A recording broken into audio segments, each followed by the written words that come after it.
Good morning বন্ধুরা, তোমরা সবাই কেমন আছো? আশা করি সবাই ভালো আছো আর সুস্থ আছো। তো দেখো, সকাল সকাল আমি উঠে পড়েছি। আজকেও আমি উঠেছি সকাল 6:30টায়, কারণ মেয়ের স্কুলটার টাইমটা একটু এগিয়ে গেছে। আগে 9টার সময় ছিল, এখন 8:30টায় হয়ে গিয়েছে। ওই জন্য আমাকে একটু সকালেই উঠতে হয়, কারণ বাচ্চা মানুষ, বাচ্চাদের অনেক রকম সমস্যা থাকে, পটি করানো, খাওয়ানো। তো এই সব সমস্যার জন্য ওকে তাড়াতাড়ি তুলি আমি এখন। আর ডাক্তার যেহেতু বলে দিয়েছে ওকে সকালে একটু হাই প্রোটিনের খাবার দিতে, ওই জন্য ওর খাবারটাও আমি রেডি করে রেখে দিই, যাতে উঠে ও খেয়ে নিতে পারে। তো দেখো, স্কুল যাওয়ার পরে আমি আমার কাজগুলো গুছিয়ে নিচ্ছি। আমার তো সবার আগের কাজ যেটা হয় সেটা হচ্ছে আমার বেড ক্লিনিং, মানে বিছানাটা পরিষ্কার করতে হয়।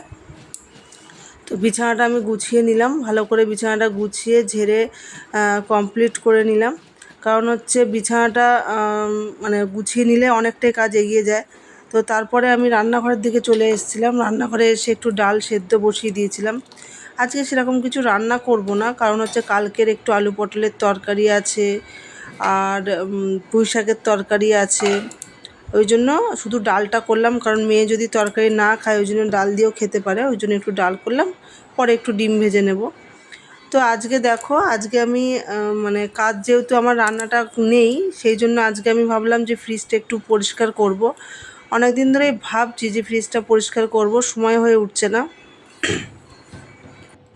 তো বসে পড়েছি ফ্রিজটা পরিষ্কার করার জন্য। তো সব কিছুই এলোই থেলোই হয়ে আছে ফ্রিজের মধ্যে, আর আমার মেয়ে 100 বার মানে ফ্রিজটাকে খোলে, এটা রাখে ওটা রাখে, এই করে সেই করে। তার জন্য মানে ফ্রিজটা একটু অপরিষ্কার হয়ে থাকে। আমি এমনি পরিষ্কার করি, খুব একটা যে খুব নোংরা হয় না, কিন্তু যেহেতু এখানে ওখানে একটু ঝোল তরকারি এগুলো এক এক সময় একটু পড়ে যায়, তখনই আর কি ওগুলো একটু মুছতে হয়, না হলে ওগুলো দাগ হয়ে যায়। তো আমার গলাটা শুনে হয়তো তোমরা একটু বুঝতেই পারছো, আমার প্রচণ্ড পরিমাণে ঠান্ডা লেগেছে। আগের দিন ইডেন গার্ডেনে গিয়েছিলাম, সেখানে গিয়ে প্রচণ্ড বৃষ্টি হয়েছিল, যার জন্য আমার একটু ভেজাও পড়েছিল। আর আমার এমনই সমস্যা যে বৃষ্টির জল মাথায় পড়লে আমার প্রচণ্ড ঠান্ডা লেগে যায়। তার ভিতরে গরমের মধ্যে আমার কম বেশি একটু ফ্রিজের জল, কোল্ড ড্রিঙ্কস এগুলোও খাওয়া হয়েছিল, যার জন্য আমার শরীরটা আরও বেশি খারাপ করেছে।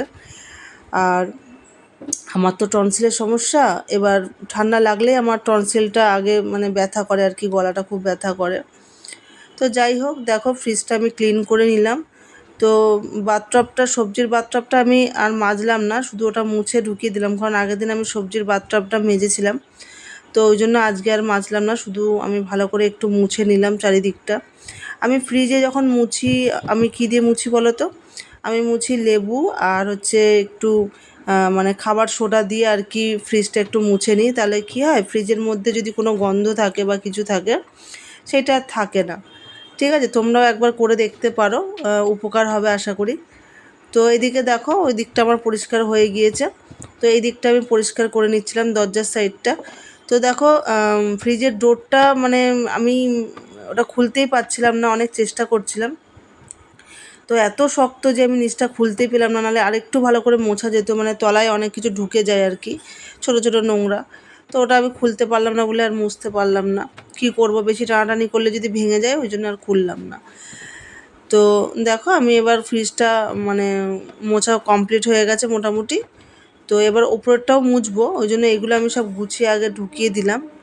আর এইটা একটু নোংরা হয়েছিল, মানে যেটা আমি ফ্রিজের কাঁচের ওইগুলোর মানে কাঁচের যে প্লেট মতোগুলো যেগুলো আছে, ওর ভিতরে পাতা থাকে।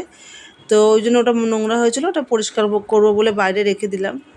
আর এইদিকে হচ্ছে ডিপ ফ্রিজটা একটু পরিষ্কার করে নিচ্ছিলাম, কারণ হচ্ছে আগের দিন হচ্ছে মাছ রাখতে গিয়ে একটা টিফিন কোটে একটু ফাটা বেরিয়ে গেছিলো, যার থেকে একটু মাছের রক্ত টক্ত নিচে পড়ে গেছিলো। তো তখন আমার আর মোছা হয়নি, তো ওইটাই আমি আর কি মুছে নিলাম ভালো করে, কারণ পরিষ্কার রাখলে না ফ্রিজের মধ্যে গন্ধটা হয় না। তো ওই জন্য ভালো করে একটু পরিষ্কার রাখলে ফ্রিজটাও ভালো থাকে, ফ্রিজের ভেতরটাও কোনো অপরিষ্কার থাকে না। তো যাই হোক, আমার ফ্রিজটা মোটামুটি মোছা কমপ্লিট হয়ে গেছে। আর আমার মেয়ে দেখো, ফ্রিজের ওপরে ক্লে দিয়ে এক একটা মানে ছোট ছোট জিনিস বানিয়ে দেখো ফ্রিজের গায়ে মানে আটকে রেখে দিয়েছে। বাচ্চা মানুষ যখন যেটা মনে করে তখন সেটা করে আর কি।